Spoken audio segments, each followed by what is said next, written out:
ഒത്തിരി ഗുണങ്ങളുള്ള ഒരു വെജിറ്റബിൾ കറി, തോരൻ കറി നമുക്കിന്ന് ഉണ്ടാക്കിയാലോ? ഞാൻ പ്രീത ചേച്ചി, പഴമയുടെ രുചിക്കൂട്ടിൽ ഇന്ന് ഞാൻ കാണിക്കാൻ പോകുന്നത് വാഴച്ചുണ്ടും പച്ചപ്പയറും കൂടെ ഒന്നിച്ച് വെക്കുന്ന ഒരു തോരൻ കറിയാവും. പ്രമേഹ രോഗികൾ മസ്റ്റായിട്ടും ആഴ്ചയിൽ ഒരു പ്രാവശ്യമെങ്കിലും കൂട്ടേണ്ട ഒരു കറിയാകട്ടോ ഈ വാഴച്ചുണ്ടും പച്ചപ്പയറും. അടിപൊളി ടേസ്റ്റാണ്. അപ്പോൾ അതിന് വേണ്ടി നമ്മൾ വാഴച്ചുണ്ടും പച്ചപ്പയറുമാണ് നമ്മൾ എടുക്കുന്നത്. പച്ചപ്പയർ സാധാരണ നമുക്കറിയാമല്ലോ, അച്ചിങ്ങാപ്പയറാണ്. അത് ചെറുതായി കട്ട് ചെയ്യുക, എന്നിട്ട് വാഴച്ചുണ്ട് എടുക്കുക. ഏത്തവാഴയുടെ ചുണ്ട് വേണം കേട്ടോ എടുക്കാൻ. എന്നിട്ട് അത് നന്നായിട്ട് പൊളിച്ച് കളയണം. പൊളിച്ച് കളഞ്ഞിട്ട് അത്യാവശ്യം ഇങ്ങനെ ഈ പരുവത്തിനാകുമ്പോൾ അതെല്ലാവർക്കും അറിയാമായിരിക്കുമല്ലോ. എന്നിട്ട് അത് നമ്മൾ നന്നായിട്ട് ചെറുതായിട്ട് കുത്തി കുത്തി അരിഞ്ഞ് മൊത്തം മുഴുവൻ എടുക്കണ്ട. ഞാൻ എപ്പോഴും കുറച്ച് കാണിക്കുന്നത് നിങ്ങളൊന്നും തോന്നണ്ട കേട്ടോ. അതെന്താണെന്ന് ചോദിച്ചാൽ ഇവിടെ കുറച്ച് ആൾക്കാരെ ഉള്ളത് കൊണ്ട് ഞാൻ കുറച്ചാണ് ചെയ്യുന്നത്. എന്നിട്ട് അത് നന്നായിട്ട് അരിഞ്ഞതിന് ശേഷം എണ്ണ ഒഴിച്ച് തിരുമ്മിയിട്ട് അതിൻ്റെ നാര്, അതിനൊരു നൂലുണ്ടല്ലോ, അത് വിട്ടുവോളം നമ്മളിങ്ങനെ തിരുമ്മി അതിൻ്റെ എല്ലാം വെറുവെറുന്നാക്കോളം തിരുമ്മി വയ്ക്കുക. തിരുമ്മി അവിടെ മാറ്റി വെച്ചതിന് ശേഷം നമുക്കിനി അതിനുള്ള അരപ്പാണ് എടുക്കണം. ഒരു 2 കപ്പിലാണ് എടുക്കുന്നത്. അതെടുക്കുക. പച്ചമുളക് എടുക്കുക, ജീരകം എടുക്കുക, വെളുത്തുള്ളി എടുക്കുക, ചുവന്നുള്ളി എടുക്കുക, മഞ്ഞൾപ്പൊടി. ഇത് കൂട്ടി നമ്മൾ ജാറിലിട്ട് ഒന്ന് ഒതുക്കിയെടുക്കുക. ഇടണേ. എന്നിട്ട് നമ്മൾ കടുക് വറുത്തിട്ട് അതിലേക്ക് ആദ്യം ഈ ചുണ്ട് ആദ്യം എടുത്തിടുകയാണ്.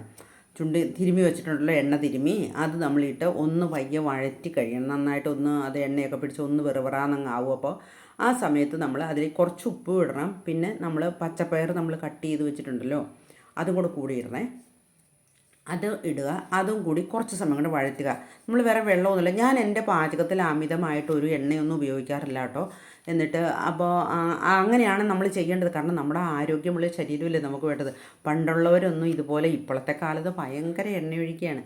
ഞാനും കുറേ കാലം ഒഴിച്ചായിരുന്നു. പക്ഷേ എനിക്കത് കൊള്ളൂല എന്ന് തോന്നിക്കൊണ്ട് ഇടയ്ക്ക് വെച്ച് ഞാനത് നിർത്തി. എന്നിട്ട് ആ അരപ്പിട്ട് നമ്മൾ വീണ്ടും ഇതിന് മുകളിലേക്ക് ഇടുക.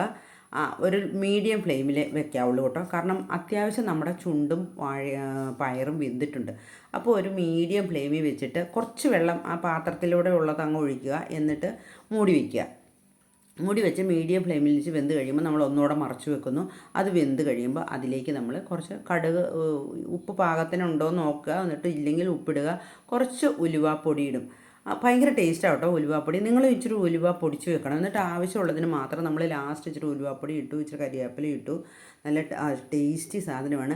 ആദ്യമായിട്ടാണ് എൻ്റെ വീഡിയോ കാണുന്നതിൽ ഒന്ന് ലൈക്ക് ചെയ്യാനും ഷെയർ ചെയ്യാനും സബ്സ്ക്രൈബ് ചെയ്യാനും മറക്കരുത്. വാഴച്ചുണ്ടിലും പയറിലും ധാരാളം നാരുകൾ അടങ്ങിയിരിക്കുന്നതിൽ നമ്മുടെ ദഹന പ്രക്രിയയ്ക്ക് അത്യുത്തമമാണ്. അതുകൂടാതെ ഇതിനകത്ത് പഞ്ചസാരയുടെ അളവ്, രക്തത്തിലെ പഞ്ചസാരയുടെ അളവ് നിയന്ത്രിക്കാനും ഈ വാഴച്ചുണ്ടിന് കഴിയും.